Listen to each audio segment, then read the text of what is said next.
Sir இப்போ ஒரு குழந்தைக்கு ஒரு பாலியல் தொந்தரவு நடக்குது.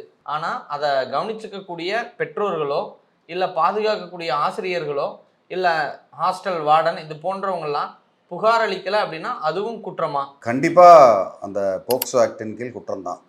பெற்றோர்ன்றதுக்காக அதை மன்னிக்கிறதுக்கு அவங்களுக்கு எந்த வித அதிகாரமும் கிடையாது. பொறுத்துக்கிட்டு போகிறதுக்கும் அதிகாரம் கிடையாது. குழந்தை பாதிக்கப்படுது அப்படின்னா கண்டிப்பாக இவங்களோட கடமை போலீஸில் கம்ப்ளைண்ட் கொடுத்து தான் ஆகணும். கம்ப்ளைண்ட் கொடுக்கலைன்னாலுமே இவங்க பேரில் கண்டிப்பாக ஒரு போக்சோ சட்டம் பாயும். அது மாதிரி ஆசிரியர்களை பொறுத்த வரைக்கும் அப்படின்னா ஒரு பள்ளிக்கூடத்தில் ஒரு வகுப்பில் ஒரு ஆசிரியர் இருக்கார். அந்த ஆசிரியர் அந்த குழந்தைகிட்ட தவறாக நடந்துக்கிட்டாங்க அப்படின்னு வரும்போது அடுத்தது அந்த ஹெட் மிஸ்ட்ரஸோ ஹெட் மாஸ்டரோ இல்லை பிரின்சிபாலோ மேலதிகாரி அவங்க என்ன பண்ணணும்னா உடனடியாக இதை விசாரித்து ரகசியமாக விசாரித்து அதை காவல்துறைக்கிட்ட சொல்கிறது மட்டும்தான் வேலை. அதில் இவங்களா தீர்ப்பு சொல்கிறது, இவங்களா மன்னிக்கிறதுக்கு அந்த மேலதிகாரிக்கு அதிகாரமே கிடையாது. அப்படி அவர் மன்னிச்சு நாளைக்கு அது வெளியே தெரிய வந்தால் இவர் A1ஆவே சேர்க்கறதுக்கு உண்டான வாய்ப்பு இருக்குது. ஏன்னா இவர் சொல்லி தான் அவர் செஞ்சார், இல்லை இவர் பர்மிஷன் கொடுத்து தான் அவர் அந்த தவறை செஞ்சாருன்ற மாதிரி ஒரு ஜோடனை வர்றதுக்குண்டான வாய்ப்பு இருக்குது.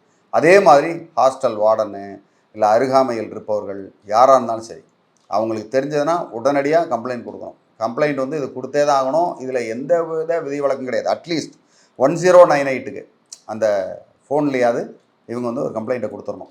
கொடுத்து இவங்க அந்த குழந்தையை பாதுகாக்கிறதுக்கு உண்டான வேலையை இவங்க செஞ்சாகணும். ஓகே, திடீர்னு அந்த குற்றவாளி ஐயோ நான் தெரியாமல் செஞ்சுட்டேன், ஐயோ என்னை மன்னிச்சிருங்க, என்னை இந்த விட்டுருங்க நீங்கள் அப்படின்னு காலில் விழுந்தாலோ இல்லை உங்களை மிரட்டினாலோ ஏதோ ஒரு காரணத்தினால நம்ம அவங்க பேரில் கம்ப்ளைண்ட் கொடுக்காம விட்டால் அந்த போக்சோ ஆக்ட் உங்களுக்கு கிளையும் வர்றதுக்கு உண்டான வாய்ப்பு இருக்குது. அதனால் எச்சரிக்கையாக இருக்கணும். இந்த மாதிரி தவறு நடந்தால் அந்த குழந்தையை காப்பாற்ற வேண்டிய சமூக பொறுப்பு நமக்கு இருக்குது. சட்டத்தின் பிடியிலிருந்து மட்டும் இல்லாமல் அந்த கடமையாக எடுத்துக்கிட்டு கண்டிப்பாக உங்கள் புகார் கொடுத்து தான் ஆகணும். சார், இப்படி ஒரு சம்பவம் நடந்துருச்சு அப்படின்னா நம்ம ஃபஸ்ட்டு யாரை அணுகணும்? இல்லை சைல்டு ஹெல்ப்லைன் நம்பருக்கு அணுகுனா போதுமா, இல்லை காவலர் அணுகணுமா, இல்லை வழக்கறிஞர் அணுகணுமா? பொதுவாக இதுக்கு 100க்கு பண்ணோம்னா 100ல் பெரும்பாலும் அந்த விவரங்களை சொல்லுவாங்க. இல்லை சைல்டு ஹெல்ப்லைன் டைரெக்டாக பண்ணோம்னா 1098க்கு பண்ணலாம். டைரெக்டாக எடுத்து உங்களுக்கு உதவி செய்வாங்க. இல்லைனா நேரடியாக போலீஸ் ஸ்டேஷனுக்கே போயிடலாம். போயிட்டு இந்த மாதிரி தகவல்னு சொன்னாங்கன்னா துரிதமாக முதல் ப்ரியாரிட்டி கொடுத்து கண்டிப்பாக அது இது சம்மந்தமாக நடவடிக்கை எடுப்பாங்க. அது மாதிரி சைல்டு வெல்ஃபேர் கமிட்டிலாம் இருக்குது. அந்த சைல்டு வெல்ஃபேர் கமிட்டிலாம் டிஸ்கிரிப்ஷனில் அந்த நம்பர்ஸ்லாம் கொடுக்குறேன், அட்ரஸ் கொடுக்குறேன்.